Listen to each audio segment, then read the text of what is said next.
उसके आधे हिस्से पे पन्नी पड़ी हुई थी, वो पन्नी मैंने डंडी से हटाई थी। उसके बाद में जब मैंने हल्ला मचा कर मेरा भाई तो मार दिया। मारा उसके घर के पीछे मिली है बॉडी। अच्छा, उसके घर के पीछे। डेड बॉडी मिली है, जिसने मारा है उसके घर के पीछे 24 घंटे घर में रखा। उसके बाद में जब ये पता चल गया कि एफआईआर हो गई है और जब हमने सारे गांव में घूंगा खकोड़ी मचाई है तो उन्होंने सबूत छिपाने के चक्कर में वो फिर घर के पीछे फेंक दी। डेड बॉडी मिली है 36 घंटे के बाद में।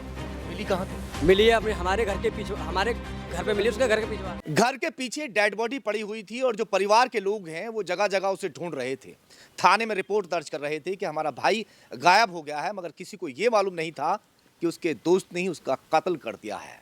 यह आरोप है मृतक के भाई का कि उसके दोस्त ने उसकी हत्या की है और हत्या में जो शामिल है उसका भाई भी शामिल है। हालांकि अभी जो पुलिस खुलासा करेगी तब जाके साफ होगा कि दोनों ने साजिश के तहत उसका कत्ल किया या फिर कुछ और मामला था।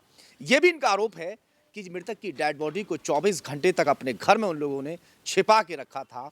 वो सबूत को मिटाना चाहते थे, मगर किसी ने उनको सलाह दी कि इसको घर से बाहर निकालकर फेंक दो और वो उन्हीं के घर के पीछे डेड बॉडी को छिपा देते, पिन्नी वगैरह कूड़ा वगैरह उसके ऊपर डाल देते हैं ताकि उसका कोई पता ना चल पाए, मगर उसी के भाई को उसकी डेड बॉडी मिलती है। क्या कुछ पूरा मामला है थोड़ा इन्हीं से जानूंगा। मैं इस वक्त बुलंदशहर के जिला अस्पताल में पोस्टमार्टम हाउस पर मौजूद हूँ। क्या नाम है आपका? मेरा नाम सुनील कुमार। गांव का नाम? गांव का नाम मुमरेजपुर। हाँ। थाना? थाना जहांगीरपुर।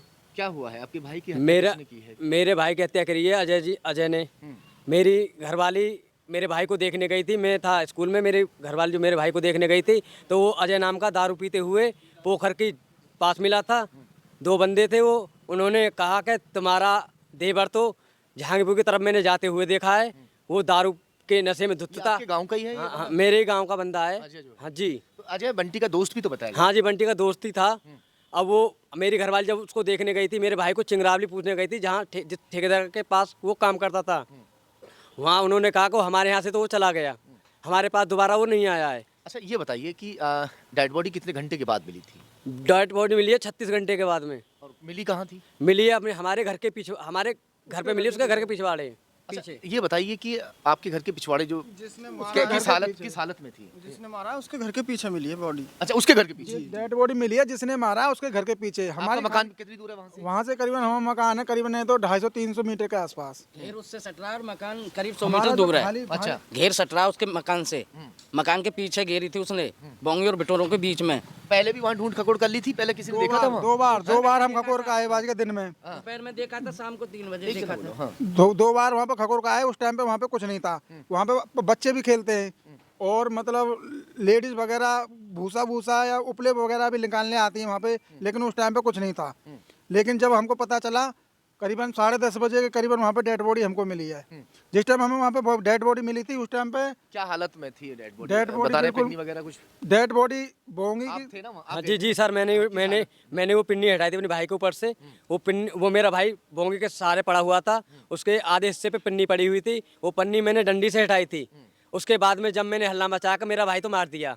उसके बाद में जब मैंने एफआईआर करी है, पहले 112 की मैंने पुलिस बुलाई है, उसके बाद में मैंने थाने को रिपोर्ट करी है। जब थाने वाली पुलिस सामने बात आ रही है कि उन्होंने 24 घंटे बता रहे हैं कि उसमें रखा घर में, आप बता रहे? 24 घंटे घर में रखा। उसके बाद में जब ये पता चल गया कि एफआईआर हो गई है और जब हमने सारे गांव में घूंगा खकोड़ी मचाई है तो उन्होंने सबूत छिपाने के चक्कर में वो फिर घर के पीछे फेंक दी। डेड बॉडी अपने घर के ही पीछे फेंक दी। उधर बोंगी बिटोरे हैं उनमें जाकर उसको डेड बॉडी को छिपा दिया ताकि मेरा नाम नहीं आए। लेकिन जिस टाइम पे हमको डेड बॉडी मिली थी उस टाइम पे हमने देखा तो वो अपनी छत पे घूम रहा था उस टाइम पे। लेकिन जब हमको डेड बॉडी हमारे कब्जे में आ गई फिर उसके बाद में वो हमको दिखाई नहीं दिया। यानी छत से ये वो लगातार निगाहें बनाए हुआ था कि डेड बॉडी के पास कोई पहुंचता है कि नहीं पहुंचता है, क्योंकि जो परिजन हैं, गांव के लोग हैं, परिवार के लोग हैं, उसे लगातार ढूंढने का काम कर रहे थे। गांव की किसी जगह को वो छोड़ नहीं रहे थे कि आखिर गया तो गया कहाँ है। मगर जैसे ही आपको देखा कि डेड बॉडी के पास ये लोग पहुंच गए, शोर शराबा सुना, भाग गया वहाँ से। हाँ जी, वहाँ से भाग गया था वो छत से। फिर पकड़ा कैसे गया? पकड़ा गया था वो ऐसे। जब पूरा गांव में हल्ला मच गया था तो गांव के लोग इधर उधर से आ रहे थे देखने के लिए, तो किसी ने देखा उधर बिटोरों में से निकल के आ रहा ये अजय तो ये डोल रहा। उसके बाद में वो वहां से भाग छूटा। उधर फिर जाके उसने बोली है, हमको बोला, पुलिस वालों को बोला है कि अजय तो उधर की तरफ भागा है।